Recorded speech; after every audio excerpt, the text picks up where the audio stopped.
back to my channel. Are you thinking about starting a YouTube channel?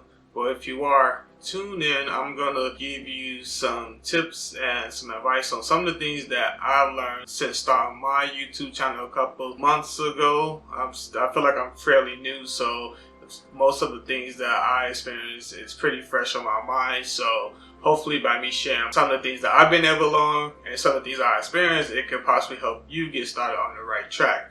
In this video, I'm going to go over some of the equipment that I've used so far, some of the software, and some other things that I've been able to learn and pick up along the way throughout this short period. So let's jump into it. So you really don't need expensive equipment to get started. If you go back and look, my first couple of videos was done off my phone. I have a Google Pixel 3, which is now a couple years old, but it was fully capable of recording my videos. And I think from what I took from that brief time in which I was using my phone, the biggest thing to getting started was actually starting. I think at the time for myself, I kind of already had in mind that my videos wasn't going to turn out great. And I kind of also knew that because my video wasn't the best of quality, people wouldn't be tuned in as much. And when I look back now, those are some of the videos that have less views. However, the biggest point was just building up the confidence to actually post the first video, or at least for me, that's how it was for me, just actually getting started. And just I had it in my mind that was the most important thing for myself, was to actually start, and then as time progressed, I was going to invest in better quality equipment. So I think that was, like, at least that's the way I was thinking. Because I think for a lot of people, what holds them up from actually moving forward with starting a YouTube channel is that initial fear of actually moving forward and posting a video. So that's kind of what I had in mind. I already knew that the quality of my first couple videos wasn't going to turn out great, but I just went ahead and just posted them just so that I would confirm my commitment to actually starting a channel. Next, I went ahead and invested in the camera. I got this camera right here off of Amazon. Pretty much this is probably like my third or fourth video in, and I kind of wanted something. I wanted to move away from holding my cell phone to actually having something to hold on to, or at least try to get closer to a better quality video. So I went ahead and found this on Amazon. It came with the mic. The name is skipping me right now, but it wasn't expensive. It was only like 60 bucks. And for the most part, I felt like it was a nice progression state. I mean, it was a nice progress to a better quality, where the next videos after on this one, it was a little more better quality. The microphone also was able to capture better audio for me, so it was a nice upgrade for me. And like I said, it was only 60 bucks off of Amazon, and I used this pretty much for the next couple videos until recently. And now I have what this video is being recorded on now, which is the Canon M50, which is roughly around 550 bucks. It is a little more expensive for sure, and the reason why I went ahead and purchased this camera I'm using now, or recording this video on, is because I wanted to be able to produce a better quality video. I think a key to having people tune in is a lot of people will want the better quality of it. So I guess let me explain. I kind of felt like my first couple of videos, even though I knew it wasn't the best quality, I think they were still essential for me to get used in, or at least build up the confidence to actually feel comfortable with creating a channel, posting videos. Then my next upgrade was just so I can get more familiar with having a slightly better quality video, but also I just wanted to move into another direction. I mean, move ahead, progress a little bit more. And now I'm using the Canon M50, and even then, like right now, I think this is a nice step for me. But I think as I progress further and further, I will probably continue to invest in more cameras, just because some of them, they have a big variety of different cameras, and I think right now this one is great for me. But like say if I wanted to have a video that is more like compatible, where it's easier to carry around or be able to use on the go, I think that will require me to invest in another different type of quality or another different type of camera, just so that I can be able to produce even a better quality video, or at least have a camera that's more suited for the type of videos that I'm aiming for. So let's jump into software. Now, the first software that I used to edit my videos was DaVinci 16. It's a free editing software. Well, the basic package. It took me about 2 tries to get the hang of it. It's pretty straightforward. I do get used to cutting and editing. I do like it. I still use it currently as I edit my videos, even though I switched to another software. But the DaVinci 16, it does seem complicated at first, but it's such a powerful tool. So it has a slight learning curve to get used to all the functionality. But the reason why I kind of also went ahead and purchased a different software is because of just for the free version of the DaVinci, you don't get access to all the functions. So right now I use it to do the cutting of my videos, and mainly because as you play back your recordings, it lets you hear the actual audio of it, so it makes it a lot more easier to catch certain things that are said, or certain stumbles or stirs, and it makes it very easy to cut those out just to make the video look as clean, or makes it flow as best as possible. However, like I said, since then I have went ahead and purchased a new software called Filmoria. I'm not sure if I'm pronouncing it right. I don't have it right in front of me, but I'll go back and I will add in the text so that you guys have it perfectly.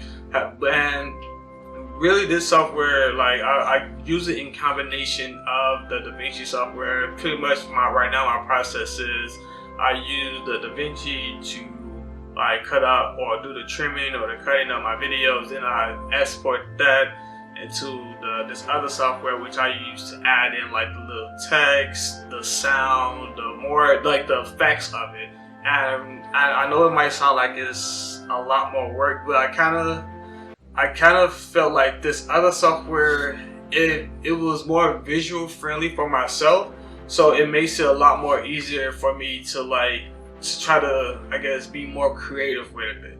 But I know that might not work for everybody, but for me, I feel like that's just where my process is now. Hopefully one day I'll be able to completely either just stick with one or stick with the other, but for right now I'm just using both just until I'm either, like I said, get more familiar with one or the other. So lastly, with the type of content, the type of content that you should be thinking about producing, honestly, if I was to give my honest opinion, you should just do whatever you want to do.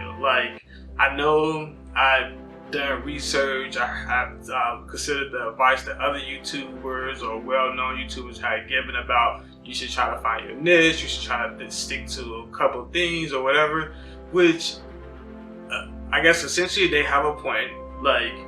I know it might make it easier to get views if you try to aim for searchable content, but I think it's also valuable to try to do a combination of both. And I think for me personally, I'm still in the process of trying to figure out what my niche is. The thoughts that I'm sticking to when it comes to my videos that I'm trying to make, I want to try to do a blend of videos that matter to me, but also try to make videos that add values to the audience or someone that might be looking for it or searching for information. And with that being in mind, I'm already going into that knowing that the videos that is more so personal for me probably going to have less views versus the videos I make to provide advice or give value to a possible viewer. So I think that's the key difference is if your goal is to try to increase the number of views and try to build up your audience, you should definitely try to stick to making videos that provide the most value / advice to the possible viewer, and it's completely fine to stick with that. But if you if you want to try to make your channel more personable, then I feel like it's totally fine to add in like type of videos that's more personal to you, just so that you can feel like it's not all work and you get some type of satisfaction out of it. And besides that, the last tip I can give is just staying committed to it. It is a lot of work. It is a lot of work to record and edit. It is not as much work as it seems. Like, recording itself is pretty easy. Like, this video, I could essentially say whatever I want for however long my memory card or my battery will last, and then I could take all that recording and just use the software to to cut it down to what produces the best type of content. So I wouldn't stress on the actual recording part. I think the biggest learning curve for me personally has been learning the software itself, and just because it has so many tools and so many tricks that it can do, and it's like learning all those different tricks. And one last thing is you just have to remain consistent. And what consistency, well, I would advise as consistent as at least try to post at least once a week. I know a lot of other people advise that too. I know I have heard some YouTubers advise posting as much as possible, which is completely fine. If you have the time for it, I would totally recommend you post as many videos per week as possible. It definitely would increase the chances of you getting more views.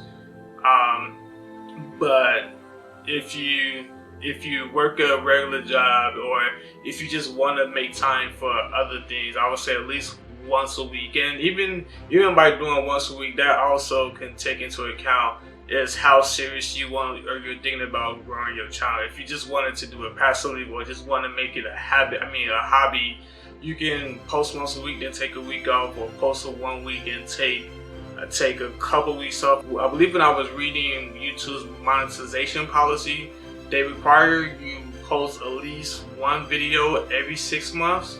So with that being said, if your goal is to have monetization enabled on your channel, then you will require to get the first 1,000 subscribers. I'm currently working on that, and you will need 4,000 hours of public watch time, which I'm also working on that. But another thing, as far as like if you want to take time off, once you actually hit that monetization point, YouTube does give you 6 months until you have to post new content. So you don't have to be as on it as some of them might advise you. But if you're like working another job, or you have multiple things going on in your life, I would advise at least try doing it once a week. So that would be the advice I better give to you guys today. Hopefully you like this video. If you have any questions or have any tips for me, like I said, I'm still learning. Please feel free to leave a comment below. And if you like this video, please remember to like and subscribe.